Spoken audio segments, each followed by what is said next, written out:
नमस्कार, मैं हूं राहुल सिन्हा। सभी न्यूज मित्रों का स्वागत है। सत्ता की शुरुआत में सत्ते पे सत्ता, यानी 7 खबरें और दिलचस्प जानकारियां। सत्ता में सबसे पहले आपको मणिपुर में हुई हैवानियत पर प्रधानमंत्री मोदी की पीड़ा और क्रोध दिखाएंगे, जिन्होंने कहा कि किसी भी गुनहगार को बख्शेंगे नहीं। वैसे सुप्रीम कोर्ट ने भी यह कह दिया कि अगर सरकार एक्शन नहीं लेगी तो हम लेंगे। संसद मणिपुर पर कैसे उबलती रही, ये भी जरूर देखिएगा। फिर महाराष्ट्र के रायगढ़ में कुदरत के कहर की हृदय विदारक तस्वीरें आई हैं। आधी रात को एक पूरा का पूरा गांव कैसे मिट्टी में मिल गया। टीवी 9 के कैमरे ने ग्राउंड जीरो पर क्या देखा, ये आपको दिखाएंगे। इसके बाद जिम जाकर वर्कआउट करने वालों के लिए एक आवश्यक चेतावनी है। दिल्ली में ट्रेडमिल पर एक 24 साल के लड़के की जान चली गई और इसकी वजह थी ट्रेडमिल पर होने वाला करंट लीकेज। इस पर आपके लिए सत्ता की कुंजी थोड़ी देर में खोलेंगे। इसके अलावा देश के 2 बड़े पॉलिटिकल अपडेट हैं। पहला, मिशन 2024 को लेकर प्रधानमंत्री मोदी एक्शन में आ गए हैं। एनडीए सांसदों के 10 ग्रुप बनाए गए हैं। हर ग्रुप के साथ पीएम मोदी मीटिंग करेंगे और बैठकों का यह दौर 25 जुलाई से शुरू होगा। दूसरा अपडेट यह कि दिल्ली में अधिकारों की लड़ाई पर केंद्र सरकार का अध्यादेश सुप्रीम कोर्ट ने संवैधानिक पीठ में भेज दिया है। अब 5 जजों की बेंच इस मामले की सुनवाई करेगी। केंद्र के अध्यादेश को केजरीवाल सरकार ने चुनौती दी है। दिल्ली की राउज एवेन्यू कोर्ट ने भारतीय कुश्ती संघ के पूर्व अध्यक्ष ब्रजभूषण शरण सिंह को जमानत दे दी है। कोर्ट ने बेल के साथ कई शर्तें भी लगा दी हैं और कहा है कि आरोपी प्रत्यक्ष या अप्रत्यक्ष रूप से शिकायतकर्ताओं या गवाहों को प्रभावित नहीं करेंगे और न ही कोर्ट की अनुमति के बिना देश छोड़ेंगे। कत्ल और यौन शोषण के केस में सजा काट रहे राम रहीम को एक बार फिर 30 दिन की पैरोल मिल गई है। 30 महीने में ये 7वां मौका है जब राम रहीम को ऐसी कोई राहत दी गई है। अब राम रहीम 30 दिन तक यूपी के बागपत बरनावा आश्रम में रहेगा। तो सत्ता की शुरुआत आज ऐसी खबर से करते हैं जिसकी चुभन पूरे देश को हो रही है। देश में हर व्यक्ति में इस खबर की चोट है। लोगों में गुस्सा है। लोग सोशल मीडिया पर अपने गुस्से का इजहार कर रहे हैं और ये सवाल कर रहे हैं कि हम कैसा समाज बना रहे हैं जहां महिलाओं के सम्मान पर खुलेआम आक्रमण हो रहा है। यह अपराध और इस अपराध का वीडियो इतना विभत्स है कि इसे दिखाना संभव नहीं है। बेहद शर्मिंदा करने वाली यह खबर मणिपुर की है, जहां 2 महिलाओं के साथ जघन्य अपराध हुआ। यह अपराध आज से करीब 2.5 महीने पहले 4 मई को मणिपुर के कांगपोकपी इलाके में हुआ था, लेकिन इसका वीडियो अचानक कल वायरल हुआ। वायरल वीडियो को देखकर आम लोगों से लेकर नेताओं तक में गुस्सा है। महिलाओं के सम्मान से खेलने वालों पर पक्ष विपक्ष दोनों कार्रवाई की मांग कर रहे हैं। कल जैसे ही यह वीडियो सामने आया, पूरे विपक्ष ने प्रधानमंत्री नरेंद्र मोदी, केंद्र सरकार और राज्य सरकार पर हमला कर दिया और प्रधानमंत्री से जवाब मांगा गया। विपक्षी दलों ने तुरंत प्रधानमंत्री से इतनी बड़ी घटना पर चुप्पी तोड़ने की मांग की। कल मणिपुर का वीडियो वायरल हुआ और आज से संसद का सत्र शुरू होना था, इसलिए विपक्ष ने इसे संसद में उठाने का फैसला किया। वायरल वीडियो और संसद में मामले को उठाने के विपक्ष के फैसले के कारण इस खबर के 2 पहलू हो गए, एक आपराधिक और दूसरा राजनीतिक। सबसे पहले इसके राजनीतिक पहलू को देखते हैं। आज संसद के मॉनसून सत्र से पहले जैसे ही प्रधानमंत्री नरेंद्र मोदी मीडिया को संबोधित करने आए, उन्होंने मणिपुर की हिंसा का जिक्र किया। उन्होंने कहा कि उनका मन क्रोध और पीड़ा से भरा हुआ है। दोषी कोई भी हो, दोषी कहीं के भी हो, उनको बख्शा नहीं जाएगा। प्रधानमंत्री नरेंद्र मोदी ने और क्या कहा, एक बार पहले सुनते हैं, फिर आगे बढ़ते हैं। मणिपुर की जो घटना सामने आई है, किसी भी सभ्य समाज के लिए यह शर्मसार करने वाली घटना है। पाप करने वाले, गुनाह करने वाले कितने हैं, कौन है, वो अपनी जगह पे है, लेकिन बेइज्जती पूरे देश की हुई है। 140 करोड़ देशवासियों को शर्मसार होना पड़ रहा है। मैं सभी मुख्यमंत्रियों से आग्रह करता हूं कि वे अपने राज्य में कानून व्यवस्था को और मजबूत करें और मैं देशवासियों को विश्वास दिलाना चाहता हूं, किसी भी गुनहगार को बख्शा नहीं जाएगा। कानून अपनी पूरी शक्ति से, पूरी सख्ती से एक के बाद एक कदम उठाएगा। मणिपुर की इन बेटियों के साथ जो हुआ है, इसको कभी माफ नहीं किया जा सकता है। मीडिया से बात करते हुए पीएम मोदी ने यह भी कहा कि इस घटना के से पूरे देश की बेइज्जती हो रही है। 140 करोड़ देशवासियों को शर्मसार होना पड़ रहा है। इधर इस वायरल वीडियो के बाद पुलिस ने एक्शन लेना शुरू कर दिया है। एफआईआर दर्ज कर ली गई है, मुख्य आरोपी को गिरफ्तार कर लिया गया है। लेकिन सवाल यह कि घटना के करीब 2.5 महीने बाद पुलिस सिर्फ एक आरोपी को पकड़ पाई है, वो भी वीडियो के वायरल होने के बाद। इस आरोपी का नाम हुईरेम हीरोदास मितेई है। इसकी उम्र 32 साल है। आज सुबह बाकायदा ऑपरेशन चलाकर पूछताछ और पहचान करने के बाद इसे गिरफ्तार किया गया। 4 मई को वारदात हुई, 21 जून को एफआईआर दर्ज हुई और आज 77 दिन बाद एक व्यक्ति की गिरफ्तारी हुई है। सोचिए क्या कर रही थी पुलिस, कहां थी राज्य की पुलिस, थी भी या नहीं, यह बड़ा सवाल है। यह उस आरोपी की तस्वीर है जो दोनों महिलाओं के सम्मान पर आक्रमण करने का मुख्य सूत्रधार था। अब यह पुलिस के शिकंजे में है। इसे कानून से ऐसी सजा मिलनी चाहिए कि आने वाली पीढ़ियां यह ध्यान रखें कि महिलाओं के आत्मसम्मान को कुचलने का क्या परिणाम होता है। सवाल है कि वो घटना जो पूरे भारत को दुनिया के सामने शर्मसार कर रही है, क्या मणिपुर के मुख्यमंत्री बीरेन सिंह इसकी जिम्मेदारी से बच सकते हैं? आखिर 2.5 महीने से सीएम बीरेन सिंह कर क्या रहे थे? क्या आज उन्हें थोड़ी सी शर्म आ रही है कि उनकी सरकार की निष्क्रियता के कारण पूरी दुनिया में भारत का नाम खराब हुआ है? आज जब पूरी दुनिया में इस घटना को घृणा की नजर से देखा जा रहा है, उसके लिए उन्हें देश से माफी नहीं मांगनी चाहिए। आखिर किस बात के सीएम हैं वो जो एक महिला के सम्मान की रक्षा नहीं कर सकते, उसके दोषियों को अंजाम तक नहीं पहुंचा सकते? क्या इतने दिनों तक आरोपियों को गिरफ्तार नहीं करने के लिए उन्हें पुलिस पर एक्शन नहीं लेना चाहिए था? आज उन्हें खुद से सवाल पूछना चाहिए कि क्या इस कुर्सी पर बैठने का उन्हें नैतिक अधिकार है? बीरेन सिंह आज सीएम हैं, कल नहीं रहेंगे। वो हमेशा के लिए सीएम नहीं है, लेकिन उनके कार्यकाल में हुई यह घटना मणिपुर पर, भारत के सभ्य समाज पर एक काला धब्बा है। जिस वक्त यह घटना घट रही थी, वो दिन भारत के लिए एक काले दिन के रूप में याद किया जाएगा। इसे घटना ने भारत के हर व्यक्ति का सिर शर्म से झुका दिया है। तो वो वीडियो देखने के बाद में मेरे को इतना बुरा लगा, इतना खराब लगा। ये तो ह्यूमैनिटी नहीं है इसमें, ये तो क्राइम अगेंस्ट ह्यूमैनिटी है।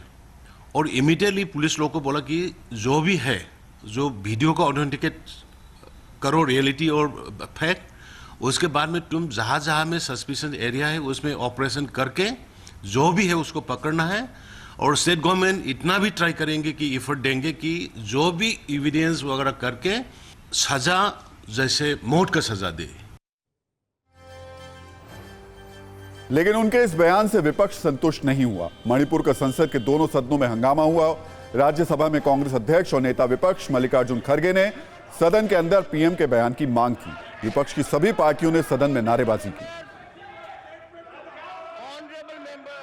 Discussion and the Prime Minister has to open his mouth. One second. Manipur. How can you open it? Honorable member. How is the Prime Minister One of second, India? one second. How is the Prime Minister? Honorable- Come here and speak on Manipur. Honorable member. And you know the Manipur is burning, and Manipur is burning, and the women are raped and naked, paraded, everything, and Prime Minister is keeping quiet. He is giving statement outside. लेकिन मामला यहीं नहीं रुका। सदन के अंदर PM के बयान पर हंगामा करने वाले विपक्ष ने सदन के बाहर भी सरकार पर हमला किया। विपक्ष की मांग है कि पीएम दोनों सदनों में बयान दें, लेकिन सरकार कह रही है कि हम चर्चा के लिए तैयार हैं। सत्ता पक्ष की ओर से यह भी कहा जा रहा है कि विपक्ष महिलाओं की चिंता सिर्फ मणिपुर में ही नहीं, बल्कि राजस्थान और छत्तीसगढ़ में भी करें, जहां लगातार महिला विरोधी घटनाएं बढ़ रही हैं।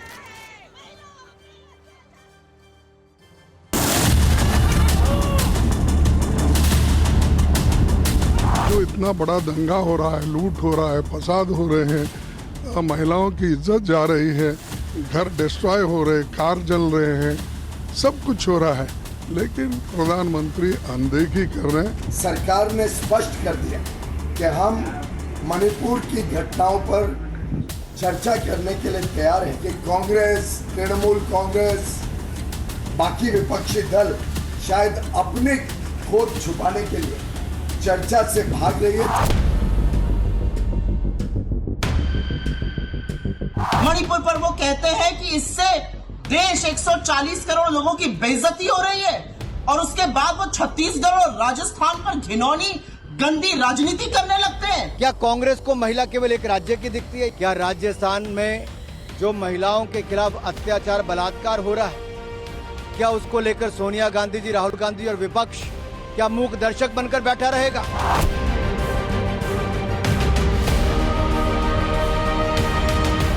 इमीडिएटली पुलिस लोगों को बोला कि जो भी है उसको पकड़ना है, और स्टेट गवर्नमेंट इतना भी ट्राई करेंगे कि एफर्ट देंगे कि जो भी एविडेंस वगैरह करके जैसे मौत का सजा दे, उसको हम एफर्ट करेंगे। ये प्रधानमंत्री की सरकार नाकाम साबित हुई मणिपुर में, और इंसाफ उन महिलाओं से नहीं होगा क्योंकि मुख्यमंत्री सिर्फ मेटी लोगों की तायीद में है।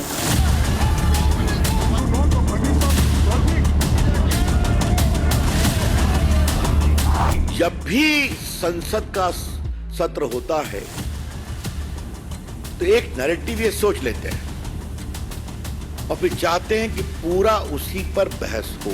अब क्या चर्चा कराओगे? पहले इस्तीफा लो। हम लोगों ने ऑल पार्टी मीटिंग में कहा था इस्तीफा लो मुख्यमंत्री का। हमने कहा था सरकार को बर्खास्त करो, पहले उसको बर्खास्त करो सर। तो नेताओं के बयान और राजनीतिक मांगों के बीच मणिपुर की घटना पर सुप्रीम कोर्ट ने खुद से संज्ञान लिया। सुप्रीम कोर्ट ने कहा कि मणिपुर का वीडियो वास्तव में परेशान करने वाला है। हमें इन तस्वीरों से धक्का पहुंचा है। ये संवैधानिक अधिकारों का हनन है। अगर सरकार कार्रवाई नहीं करेगी तो हम करेंगे। हमें यह बताया जाए कि जो लोग इसके जिम्मेदार हैं उन पर क्या कार्रवाई हुई। अगले हफ्ते शुक्रवार को इस मामले पर अब सुनवाई होगी। हालांकि राजनीति और जांच के बीच सरकार ने सोशल मीडिया प्लेटफॉर्म से मणिपुर के इस वीडियो को हटाने के लिए कहा है। सरकार की ओर से यह भी कहा गया है कि अभी मामले की जांच चल रही है। ऐसे में कोई भी व्यक्ति इस मामले से जुड़ा वीडियो सोशल मीडिया पर शेयर ना करे। यानी संदेश यह है कि घटना की गंभीरता को समझें, सिर्फ सोशल मीडिया पर सक्रिय दिखने के लिए मणिपुर का वीडियो शेयर ना करें। और सत्ता में अब एक जरूरी तस्वीर जो माफिया अतीक अहमद और संसद की कार्यवाही से जुड़ी हुई है। बहुत सारे लोगों से यह तस्वीर मिस हो गई होगी, लेकिन हम आपके लिए संसद की इस जरूरी तस्वीर को निकालकर लाए हैं। यह तस्वीर उन सांसदों और पूर्व सांसदों को श्रद्धांजलि देने की है जिनकी मृत्यु पिछले सत्र और इस सत्र के बीच में हो गई। आज 11 पूर्व सांसदों को श्रद्धांजलि दी गई। इनमें अतीक अहमद का नाम भी शामिल था। यह सब कुछ संसदीय नियमों के अनुरूप हुआ है। यह वही माफिया अतीक अहमद है जिसे कैमरे के सामने पुलिस की कस्टडी में कुछ अपराधियों ने गोली मार दी थी। कुछ दिन पहले ही अतीक अहमद के अवैध कब्जे से छुड़ाई गई जमीन पर यूपी सरकार ने गरीबों के लिए घर बनाए थे। लेकिन अब माफिया अतीक अहमद इस दुनिया में नहीं है और इसलिए आज संसद में पूर्व सांसद होने के कारण अतीक अहमद को भावभीनी श्रद्धांजलि दी गई। अतीक अहमद उत्तर प्रदेश के फूलपुर संसदीय निर्वाचन क्षेत्र से 14वीं लोकसभा के सदस्य थे। श्री अहमद रेल संबंधी समिति के सदस्य रहे। इससे पूर्व उत्तर प्रदेश विधानसभा के सदस्य भी रहे। श्री अतीक अहमद का निधन 15 अप्रैल 2023 को 60 वर्ष की आयु में प्रयागराज में हुआ। ये सभा श्री रतनलाल कटारिया और श्री बालू भाव उर्फ सुरेश नारायण धानोरकर तथा अपने अन्य पुरुष साथियों के निधन पर गहरा शोक व्यक्त करती है। और सत्ता में अब बात उस बारिश, बाढ़ और लैंडस्लाइड की जो जुलाई के महीने में देश के अलग अलग हिस्सों में कहर बनकर टूट रहा है। उत्तरी भारत से लेकर पूर्व और पश्चिम भारत के कई इलाकों में इस वक्त भारी बारिश हो रही है। बाढ़ के हालात हैं जिसकी वजह से कई लोगों की जान भी जा चुकी है। अगर नक्शे के जरिए देखें तो पश्चिम भारत में महाराष्ट्र और गुजरात में भारी बारिश हो रही है। महाराष्ट्र के 4 जिलों में ऑरेंज अलर्ट और मुंबई में येलो अलर्ट है। गुजरात के सौराष्ट्र में भारी बारिश का अलर्ट है। उत्तर भारत में हिमाचल प्रदेश और जम्मू कश्मीर में भारी बारिश और लैंडस्लाइड है। पंजाब में भी कुछ जगहों पर बारिश हो रही है जिससे बाढ़ के हालात बन गए हैं। दिल्ली और आसपास के इलाकों में यमुना नदी उफान पर है। कई जगहों पर यह खतरे के निशान से ऊपर है। असम में भी भारी बारिश के कारण कई जिलों पर बाढ़ का खतरा है। लेकिन पिछले 24 घंटे में बारिश और बाढ़ ने सबसे ज्यादा जिस राज्य को परेशान किया है वो महाराष्ट्र है। महाराष्ट्र के रायगढ़ में पिछले 48 घंटे से बारिश के कारण कई जगहों पर भूस्खलन हुआ।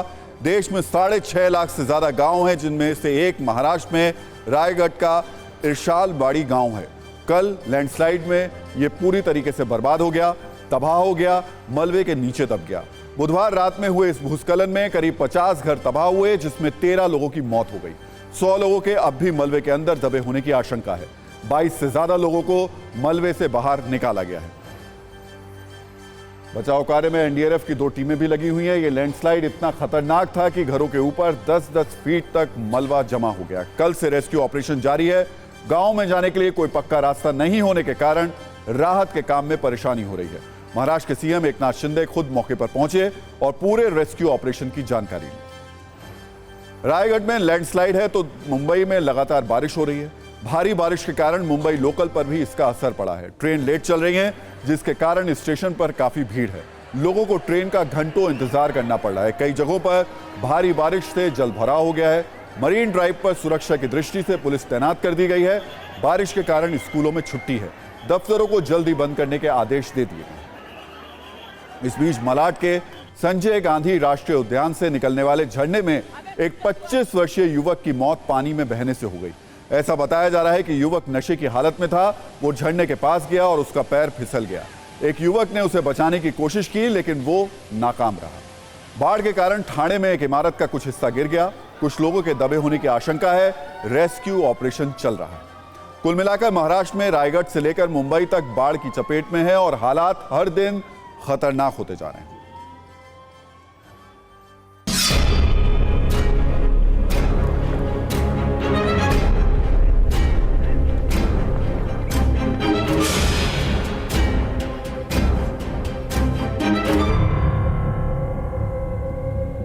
मेरे पीछे देखिए, ये वो पहाड़ी है।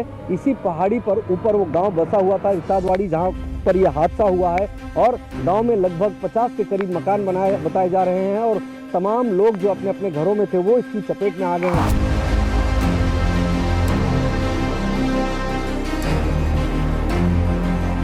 उन लोगों को मदद के लिए लाया जा रहा है जो कि उस मलबे को हटा सके। आप देखिए, तमाम यहाँ पर कर्मचारी एनडीआरएफ के पहुंचे थे, फायर ब्रिगेड के पहुंचे थे, लेकिन अब यहाँ पर तमाम ऐसे मजदूरों को बुलाया गया है, सैकड़ों की तादाद में, जो यहाँ पर इस मलबे को हटाने का काम करेंगे।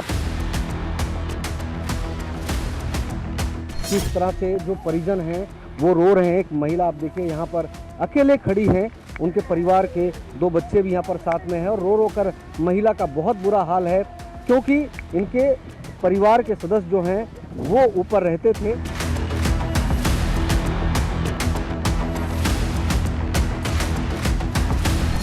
अभी तो पूरे डेट हो चुके होंगे। पूरे दलदल, घर में पूरा दलदल ही फैला हुआ है। अभी तक 3 लोग निकाले हमने, वो डेट हो गए।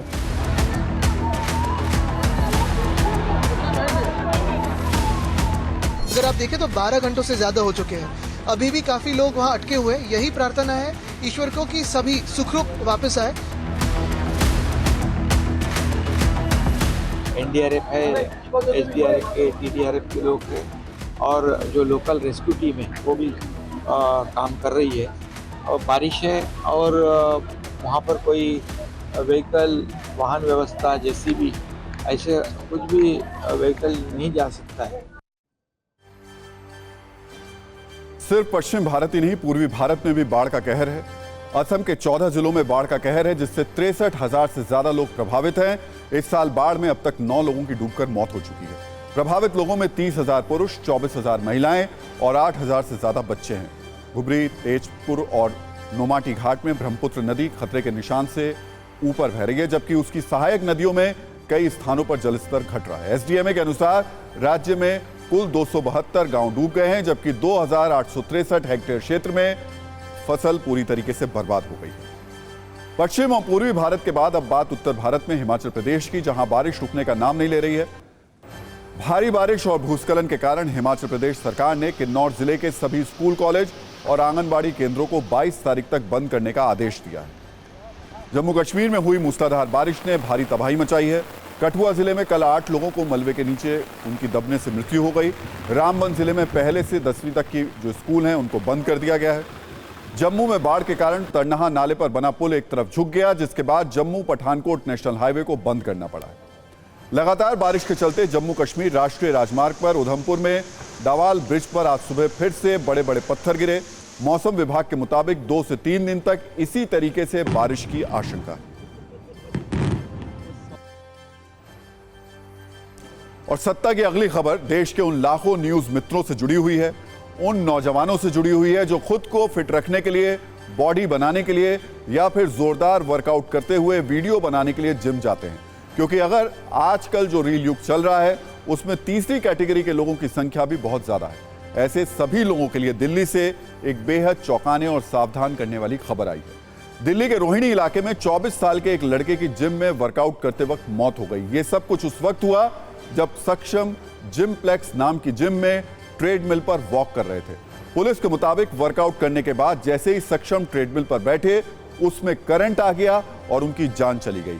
एफएसएल की टीम ने भी जिम में जाकर जांच की तो पता चला कि ट्रेडमिल के मेटल पार्ट में करंट आ रहा था और ट्रेडमिल पर बैठते वक्त सक्षम इसी मेटल पार्ट के संपर्क में आ गया था।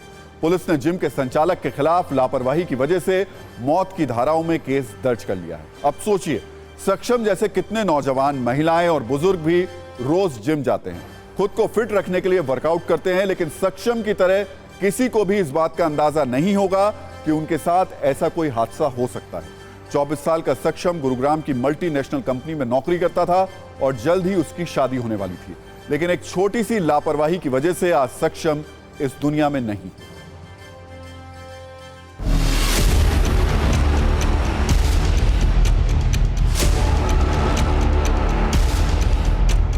कहीं जो मालिक की और जो वहाँ के जो मैनेज करने वाले लोग थे उनकी बहुत बड़ी लापरवाही है, जिसके चलते सक्षम पृथ्वी की जान चली गई। मात्र 24 वर्ष की उम्र, हट्टा कट्टा नौजवान था।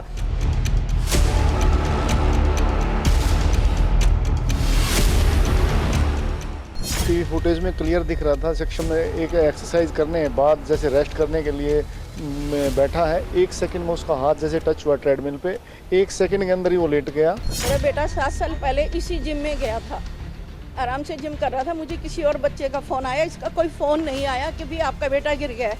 वो गिर गया, जब तक उसने हाथ भी नहीं लगाया था मैंने ही जाके अपने बच्चे को खड़ा किया था।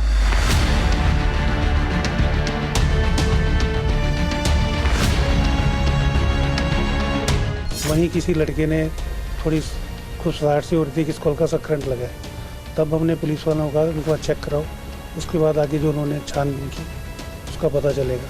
हम चाहते हैं जिम मालिक को ज़बरदस्त ज़्यादा से ज़्यादा सजा दी है, वो छोड़ना। जिम को रेगुलर जो ऑनर है मिस्टर अनुभव, उसको हमने रेगुलर कंप्लेंट करी थी कि ये जो मशीन है ट्रेडमिल ये रेगुलर शॉक मार रही है, तो उन्होंने एक जस्ट अर्थिंग नाम लेके उसको इग्नोर कर दिया।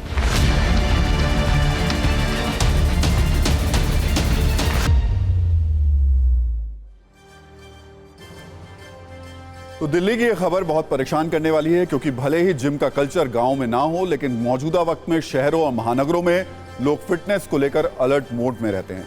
लोगों के इसी फिटनेस प्रेम को देखते हुए कोने कोने में छोटे बड़े जिम तो खोल दिए जाते हैं, लेकिन ऐसे बहुत सारे जिम हैं जहां मेंटेनेंस के नाम पर एक पत्ता तक नहीं हिलता। कोई चेक नहीं करता कि मशीनें सही तरीके से काम कर रही हैं या नहीं। इस बात की जांच नहीं होती कि कहीं मशीनों में करंट तो नहीं आ रहा है। इसलिए आपको खुद अलर्ट रहने की जरूरत है। जिम जाने वालों से जुड़े कुछ आंकड़े भी हम रिसर्च के दौरान हमको मिले, इस पर भी एक छोटी सी कुंजी देख लीजिए। भारत में ऐसे करीब 50 लाख लोग हैं जो रोज जिम जाते हैं।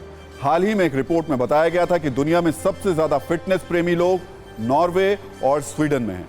नॉर्वे में उसकी कुल आबादी के करीब 22% लोग जिम जाते हैं और यही आंकड़ा स्वीडन का भी है। हालांकि यहां यह गौर करने की जरूरत है कि नॉर्वे की आबादी सिर्फ 54 लाख और स्वीडन की आबादी सिर्फ 1 करोड़ के आसपास है। इसलिए प्रतिशत वाला आंकड़ा देखकर तुलना करना ठीक नहीं है। इस लिस्ट में तीसरा नंबर अमेरिका का आता है, जहां रहने वाले करीब 33.5 करोड़ आबादी में 21% से ज्यादा लोग रोज जिम जाते हैं, जबकि भारत में जिम जाने वाले लोग यहां की कुल आबादी के 0.2% ही हैं।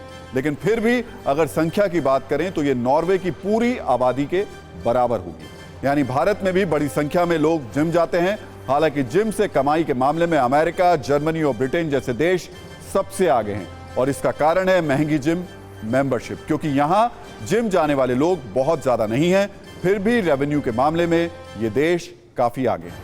अमेरिका में हर साल जिम मेंबरशिप के जरिए 2,87,000 करोड़ रुपए का रेवेन्यू जनरेट होता है, जबकि जर्मनी और ब्रिटेन इस मामले में बराबर हैं, जहां हर वर्ष 50,800 रुपए की कमाई जिम से की जाती है। 50,800 करोड़ रुपए की कमाई। भारत जिम से कमाई के मामले में थोड़ा पीछे है और यहां जिम में मेंटेनेंस का कल्चर भी नहीं है। फिटनेस को लेकर भारत में लोग तेजी से जागरूक हो रहे हैं, अपनी क्षमता के अनुसार जिम मेंबरशिप ले रहे हैं। इस लिहाज से दिल्ली के रोहिणी से आई यह खबर सावधान करने वाली। और सत्ता में अब बात उस पाकिस्तानी महिला की जिसका दावा तो है कि वो प्रेम में पाकिस्तान से भारत आई है, लेकिन उसके इरादे पर एजेंसियों को शक है। उसके पुराने कारनामे जांच के घेरे में हैं और सवालों की सुई इस पर अटकी हुई है कि सीमा हैदर पाकिस्तान जाएगी या जेल जाएगी। सीमा हैदर पर यूपी एटीएस की जांच पूरी हो चुकी है। जांच रिपोर्ट सरकार को सौंपने की तैयारी है। इस रिपोर्ट को बाकी एजेंसियों के साथ भी शेयर किया जाना है। इसके बाद ही यह तय किया जाएगा कि सीमा भारत की किसी जेल में रहेगी या फिर उसे पाकिस्तान जाना होगा। सीमा हैदर से अब तक की पूछताछ में 5 बड़े खुलासे हुए हैं।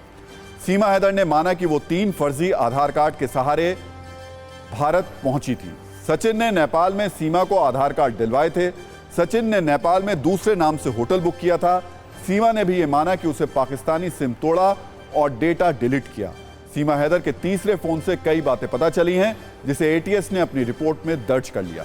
इस मामले में पहली बार विदेश मंत्रालय के प्रवक्ता अरिंदम बागची ने मीडिया से बात की। एक सवाल के जवाब में कहा कि मामले की जांच चल रही है, जांच के बाद ही आगे कुछ कहना संभव है। एक बार पहले विदेश मंत्रालय के प्रवक्ता को सुनते हैं, फिर आगे की कहानी बताएंगे। इस मामले की जानकारी है हमारे पास और अदालत में इसकी पेशी हुई थी और उसके बाद उनको जमानत दे दी गई। वो बेल पे है बाहर और मामले की जांच चल रही है और आगे की जानकारी उपलब्ध होने पर हम आपको बताएंगे। अभी के लिए बस मेरे पास इतना ही है कहने के लिए।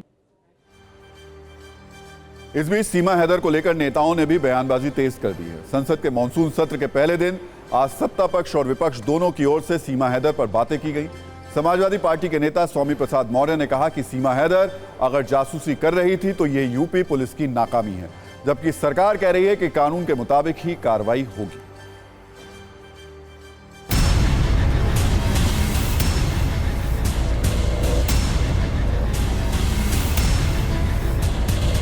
यूपी एटीएस ने उनसे काफ़ी लंबी बात की है। एक प्रकार से इसको कहते हैं हमें इंट्रोगेशन किया है और अगर उनको ऐसे कुछ संदेह है जैसे मीडिया से कुछ मालूम चलता है तो निश्चित रूप से मुझे लगता है को उपयुक्त एक्शन लेंगे।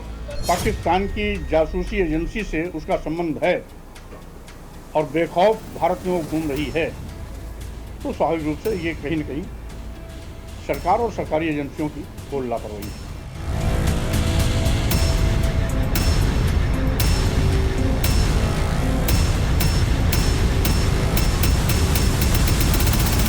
एसटीएफ बहुत अच्छे से जांच कर रही है, उसका भी मैंने बयान पढ़ा। उन्होंने कहा है कि क्योंकि 2 कंट्रीज का मामला है तो हम किसी कंक्लूजन पे नहीं जंप करना चाहते, परंतु जिस विधि से वो महिला आई है और जो उसका बिहेवियर है वो कहीं ना कहीं शक तो पैदा करता है। कोई भी इलीगल घुसेगा देश में तो जो कानून है उसके हिसाब से वो करना चाहिए जो कानून बोलता है। जो भी व्यक्ति इलीगल हमारे देश में आएगा उसके साथ में उसी तरीके से व्यवहार होना चाहिए, फिर वो महिला हो या फिर वो कोई भी देश से हो। हमारी कोई लिमिटेशंस हैं, हमारे कुछ नियम कायदे हमारे देश के लिए हैं, उनकी जांच की जाए और उन पे क्या कार्रवाई होनी चाहिए जो नियम अनुसार सब पे होती है उन पे भी वो कार्रवाई होनी चाहिए। कहीं न कहीं शक के घेरे में भी ये बात जरूर आती है। अभी पाकिस्तानी क्यों यहाँ पे किस वजह से खुफिया तरीके से यहाँ पे एंटर हुए हैं और यहाँ रह रहे हैं, कहीं ना कहीं ये चीज एक वजारत तो है।